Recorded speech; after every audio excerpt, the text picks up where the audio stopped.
Assalamu alaikum dear students. Welcome to the course of Psychological Testing and Measurement. I am here your course instructor Nathia Yaqoob. Our today's topic is Psychological Testing and Assessment.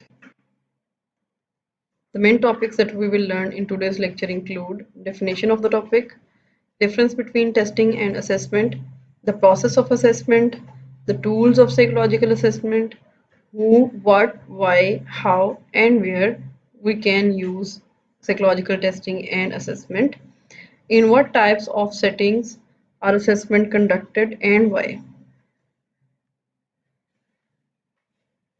Definition of the topic. All fields of human attempts to use measurement in some form, and each field has its own set of measuring tools and measuring units. For example, if you are recently engaged or thinking about becoming engaged, you may have learned about a unit of measurement called the carat, that is a measuring unit of gold. If you have been shopping for a computer, you may have learned something about a unit of measurement called a byte. Byte is the main unit of storage capacity, or we can say we can use this unit of measurement for adoption of a good machine for us, good laptop with a good storage capacity. Byte is the uh, one of the smallest unit of measurement in computer storage. As a student of psychological measurement, you need a working familiarity with some of the commonly used units of measure in psychology, as well as knowledge of some of the many measuring tools employed. अब आपने देखा कि जो ऊपर वाली दोनों examples हैं, दोनों कंडीशंस के लिहाज से आपको मेजरिंग यूनिट्स जो हैं उनके बारे में अंदाजा होना चाहिए. Being a psychological student of psychological assessment and measurement, you must know about what is the measuring unit of psychological testing and what kinds of measurement we can use in psychological assessment. In 1905, Alfred Binet and colleague published a test designed to help place Paris school children in appropriate classes. Binet's test would have consequences well beyond the Paris school district. बिने ने जो school के लिए school students के लिए test design किया वो उस किस्म के रिजल्ट नहीं लेके आया जिस किस्म के होने चाहिए थे. Within a decade, an English language version of Binet's test was prepared for use in school in the United States. United states में क्योंकि इंग्लिश के अंदर इंग्लिश जो है उनकी नेशनल लैंग्वेज है, इसलिए वहाँ पे इस टेस्ट को यूज़ करने के लिए इंग्लिश वर्जन इस टेस्ट को इंट्रोड्यूस करवाया गया within 10 years. When the United States declared war on Germany and entered World War I in 1917, the military needed a way to screen large number of recruits quickly for intellectual and emotional problems. क्योंकि जो बिने का scale था that was about measuring intelligence, और जब Germany के अंदर world war start हुई उस टाइम पे काफ़ी सारे जो मिलिट्री एम्प्लॉयर्स थे उनको इस चीज़ की ज़रूरत पड़ी कि हमने न्यू एम्प्लॉय जो है हायर करने हैं, इसलिए उन्होंने उस टाइम पे इस जो बिने का टेस्ट है उसको इस्तेमाल करना स्टार्ट किया. और मल्टीपल लैंग्वेजेस में उस टाइम हायरिंग की ज़रूरत थी, हर किस्म के लोग आ सकते थे मल्टीपल लैंग्वेजेस में इस टेस्ट की ट्रांसलेशन के लिए. उसकी डेवलपमेंट के लिए कोशिश शुरू हुई. Psychological testing provides this methodology. During World War II, the military would depend even more on psychological tests to screen recruits for service. जब वर्ल्ड वार 2 हुई उस टाइम भी वंस अगेन इसकी ज़रूरत पेश आई. अब भी जब भी साइकोलॉजिकल जितने भी हमारे पास हायरिंग होती हैं मिलिट्री के लिए, जब भी पर्सन्स को चूज़ किया जाता है वहाँ पे साइकोलॉजिकल असेसमेंट लाजमी तौर पर कंडक्ट की जाती है. Following the war more and more test purporting to measure an ever-widening array of psychological variables was developed and used. जैसे जैसे वॉर के बाद भी साइकोलॉजिकल टेस्ट को डेवलप भी किया जाता रहा और यूज भी किया जाता रहा. There were tests to measure not only intelligence but also personality, brain functioning, performance at work, and many other aspects of psychological and social functioning.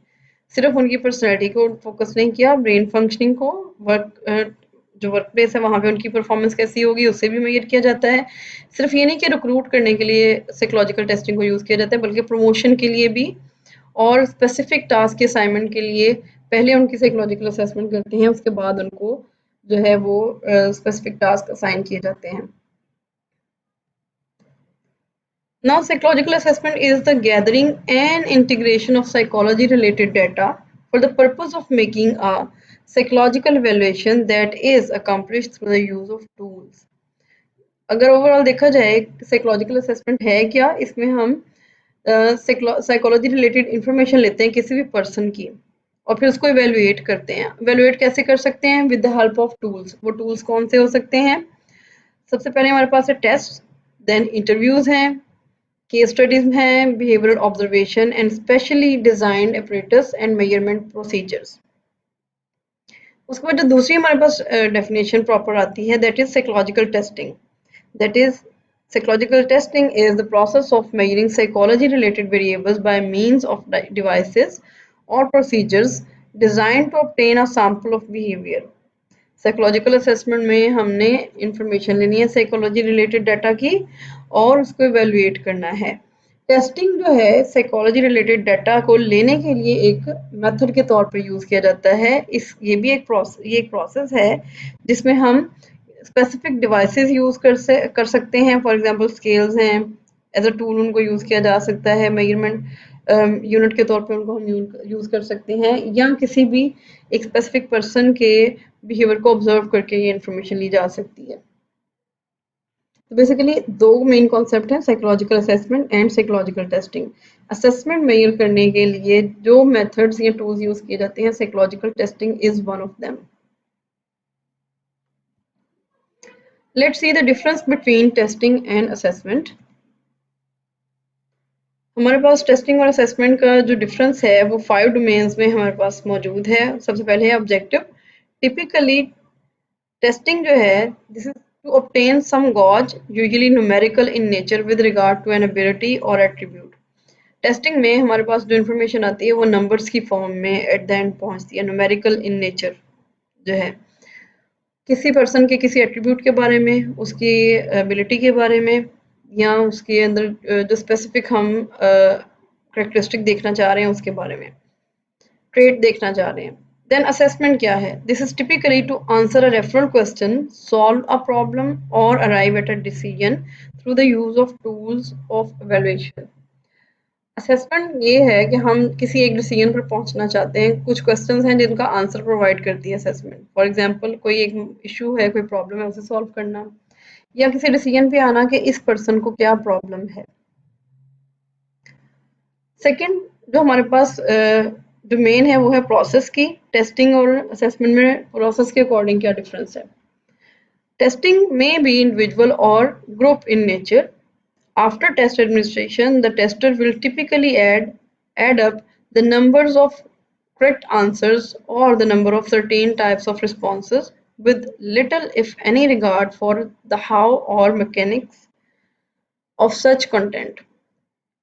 जो टेस्टिंग है उसके प्रोसेस के अंदर ये चीज़ शामिल है कि ये इंडिविजुअल भी हो सकती है, ग्रुप में भी हो सकती है। और टेस्टिंग के बाद जो हमारे पास रिस्पॉन्सेज पर्सन प्रोवाइड करता है, रिस्पॉन्स देता है, उनमें करेक्ट रिस्पॉन्सेज या जो भी हमारे पास रेटिंग उसने प्रोवाइड की होती है उसका टोटल हम एक नंबर की फॉर्म में या एक काउंट की फॉर्म में लिख लेते हैं। दूसरी तरफ असेसमेंट है, उसका प्रोसेस के अंदर क्या चीज़ आती है? Assessment is typically individualised. ये आमतौर पर सिर्फ एक ही बंदे की होती है एक टाइम में। In contrast to testing, assessment more typically focuses on how an individual processes rather than simply the result of that processing. इसमें हमारा मेन फोकस ये होता है, हमने ये देखना होता है कि कोई एक पर्सन कोई एक स्पेसिफिक प्रोसेस कैसे पूरा कर रहा है, बजाय इसके कि हम ये देखें कि प्रोसेस के एंड पे क्या निकला है हमारे पास या उसकी फाइंडिंग्स क्या हैं। जिस तरह से टेस्टिंग में हुआ, टेस्ट कंडक्ट कर लिया, पर्सन पे क्लाइंट पे एडमिनिस्टर कर लिया, उसके बाद उसके रिस्पॉन्सेज हमने नोट डाउन करके आंसर प्रोवाइड कर दिया। लेकिन असेसमेंट में ऐसा नहीं होता, हमने उसके अंदर इंडिविजुअल को डीपली ऑब्जर्व करना होता है, वो किस तरह से रिस्पॉन्सेज शो कर रहा है, कहाँ पे डिफेंसिव हो रहा है, कहाँ पे वो फ्रीली आंसर कर रहा है, हर चीज़ उसका हिस्सा होती है। उसमें जो असेसमेंट का प्रोसीजर होता है सारे का सारा बहुत ज़्यादा सिग्निफिकेंट होता है। जो थर्ड डोमेन है हमारे पास वो है रोल ऑफ एवेल्युएटर। दोनों में एवेल्युएटर का क्या रोल है? द टेस्टर इज नॉट की टू द प्रोसेस। जो टेस्टिंग है उसके अंदर टेस्टर की नहीं होता, Practically speaking, one tester may be substituted for another tester without appreciably affecting the evaluation. अगर कोई एक पर्सन टेस्ट एडमिनिस्टर कर रहा है तो उसे हम टेस्टर कहेंगे। टेस्टर की इतनी ज़्यादा जो है वो ज़रूरत नहीं होती कि वो एक ही पर्सन रहे। उसमें अगर हम किसी जगह पे नहीं पहुंच सकते हैं, किसी पर्सन के ऊपर हमने कोई टेस्ट अप्लाई करना है, तो हम अपने सब्स्टिट्यूट प्रोवाइड कर सकते हैं। लेकिन असेसमेंट में ऐसा नहीं होता। असेसमेंट करने वाले को असेसर कहते हैं। The assessor is key to the process of selecting test and other tools of evaluation as well as in drawing conclusions from the entire evaluation. Assessor जो है वो प्रोसेस की होता है और उसके पास जितने भी टूल्स हैं इवैल्यूएशन के वो खुद डिज़ाइन करता है। उसी ने डिसाइड करना होता है मैंने इस क्लाइंट के ऊपर कौन सा टेस्ट अप्लाई करना है, किसकी ज़रूरत है और उससे क्या कंक्लूजन ड्रॉ करने हैं। पूरा जो इवैल्यूएशन का प्रोसेस है उसमें असेसर का रोल इनिशियल बहुत ज़्यादा क्रूशल होता है। नेक्स्ट हमारे पास जो डोमेन है वो है स्किल ऑफ इवैल्यूएटर। इवैल्यूएटर की स्किल का क्या रोल है? Testing typically requires technician like skills in terms of administering and scoring a test as well as in interpreting a test result.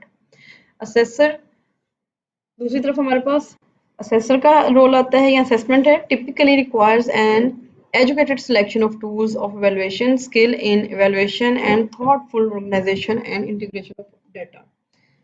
Testing में स्किल इतनी ज़्यादा जो है वो असेसमेंट की तरह इम्पोर्टेंट नहीं है। जो हमारे पास टेस्टिंग के अंदर स्किल है वो टेक्नीशियन लाइक रिक्वायर्ड होती है, लेकिन जो असेसमेंट है उसके अंदर हमारे पास टेक्नीशियन लाइक स्किल के अलावा एवेल्युएशन की, ऑर्गेनाइजेशन की, इंटीग्रेशन ऑफ आइडियाज़ की, हर चीज़ की स्किल होनी चाहिए।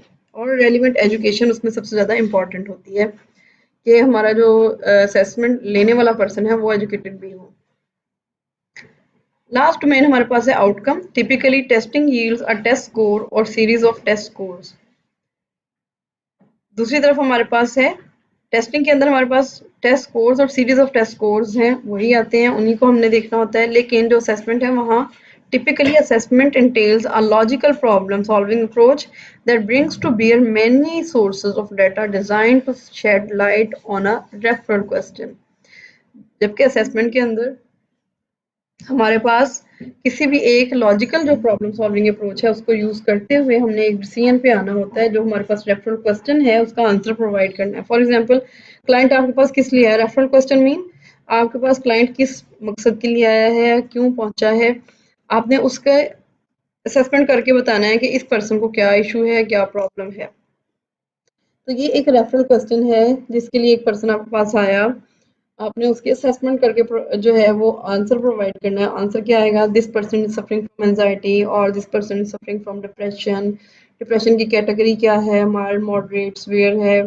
एंजाइटी लेवल क्या है या शिज़ोफ्रेनिक है? ये आपकी असेसमेंट आपको बताती है, आप किसी एक डिसीजन पे पहुंचते हैं। Next is the process of assessment. In general, the process of assessment begins with a referral for assessment from a source such as teacher, school psychologist, counselor, judge, clinician और corporate human resource specialist। हमारे पास जितने भी assessment के लिए लोग आते हैं या जो हमारे पास पहुंच सकते हैं वो किस प्रोसेस के थ्रू आते हैं, वो उन्हें कौन रेफर करता है, इन सब लोगों में से कोई भी एक पर्सन किसी भी क्लाइंट को रेफर कर सकता है। टीचर को कोई क्लास के अंदर स्टूडेंट प्रॉब्लमेटिक नजर आता है, वो समझते हैं कि इस बच्चे की क्लास के अंदर फंक्शनिंग प्रॉपर नहीं है, वो उस बच्चे को रेफर कर सकती है असेसमेंट के लिए। स्कूल साइकोलॉजिस्ट जो है वो किसी एक स्पेसिफिक बच्चे की परफॉर्मेंस देखता है कि अगर इसके अंदर हम साइकोथेरेपी प्रोवाइड करें या इसको असिस्टेंस प्रोवाइड करें तो ये ज़्यादा अच्छा बेहतर परफॉर्म कर सकता है, वो रेफर कर सकता है। काउंसलर काउंसलिंग के लिए कर सकता है। जज जो है ये असेसमेंट करने के लिए आपकी तरफ क्लाइंट को रेफर कर सकते हैं कि देखा जाए कि इसके अंदर कोई इस पर्सन को या इस प्रिजनर को साइकोलॉजिकल इश्यूज तो नहीं है। क्लिनिशियन कर सकते हैं। मेडिकल इशू के साथ क्लाइंट आता है लेकिन उसको साथ में डॉक्टर को ये लगता है, फील होता है कि इस पर्सन की साइकोलॉजिकल असेसमेंट भी होनी चाहिए, तो वो भी आपकी तरफ क्लाइंट को रेफर कर सकता है। Corporate human resource person specialist जब हायरिंग करते हैं तो एचआरएम उसके अंदर बहुत ज़्यादा अपना रोल प्ले करती है। वो भी क्लाइंट्स को इंडस्ट्रियल ऑर्गेनाइजेशन के साइकोलॉजी के थ्रू वो भी उनको रेफर कर सकते हैं। Typically, one or more referral questions are put to the assessor about the assessee. जब कोई भी क्लाइंट रेफर किया जाता है तो उसमें कुछ क्वेश्चंस होते हैं जो जिनका आंसर रेफर करने वाले को चाहिए होता है, यानी कि असेसर से ये क्वेश्चन किए जाते हैं और असेसर उनका आंसर प्रोवाइड करता है। जिस पर्सन को असेस करना होता है उसे असेसी कहते हैं, जो असेस कर रहा होता है वो असेसर होता है। असेसी के बारे में इस किस्म के कुछ नीचे सैंपल के तौर पे एग्जांपल दिए हुए हैं क्वेश्चंस, इनका आंसर प्रोवाइड करना होता है असेसर ने। Some examples of referral questions are, can this child function in a regular classroom? अगर टीचर की तरफ से या स्कूल साइकोलॉजिस्ट की तरफ से बच्चा रेफर हुआ है तो उसका ये क्वेश्चन हो सकता है। Then, is this defendant competent to stand trial? The third question जो हो सकता है, how well can this employee be expected to perform if promoted to an executive position? अगर हम ये HRM का क्वेश्चन हो सकता है कि अगर हम इसे नेक्स्ट स्टेज पे प्रमोट करते हैं तो क्या ये उस लेवल की परफॉर्मेंस हमें प्रोड्यूस करके दे सकता है। इन सारे क्वेश्चंस का जो आंसर है वो असेसमेंट के प्रोसेस असेसमेंट के थ्रू होता है, इसलिए हम असेसमेंट को कंटिन्यू करते हैं। For example, in one approach to assessment referred to logically enough as collaborative psychological assessment, the assessor and assessee may work as partners from initial contact through final feedback. Assessment की एक example होती है कि उसके अंदर सिर्फ जो assessment करने वाला होता है उसका डोमिनेंट रोल होता है, बस वो टेस्ट एडमिनिस्टर करेगा एंड दैट्स इट। लेकिन जो ज़्यादा हमारे पास अच्छी ऐसा मेथड है जिससे हमें ज़्यादा डिटेल में इंफॉर्मेशन मिलती है, वो जो है कोलैबोरेटिव साइकोलॉजिकल असेसमेंट का मेथड है, जिसके अंदर असेसमेंट करने वाला और जिस पर्सन की असेसमेंट हो रही होती है दोनों जो हैं वो पार्टनर का रोल प्ले करते हुए इस टास्क को सरअंजाम दे रहे होते हैं। Now the tools of psychological assessment कौन कौन से टूल्स हो सकते हैं?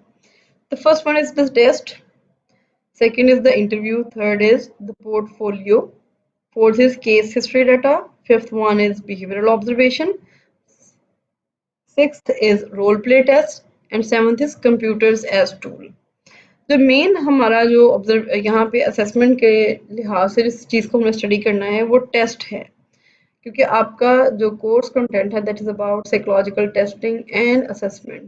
तो टेस्टिंग बेसिकली एक असेसमेंट का पार्ट है, बाकी आपकी चीज़ें बिहेवियरल ऑब्जर्वेशन जो है, ये केस हिस्ट्री डाटा है, रोल प्ले है, कंप्यूटर एज टूल है, ये सारी चीज़ें भी हम इसमें टच देंगे इसको, लेकिन डिटेल जो आपने स्टडी करनी है that is about the test.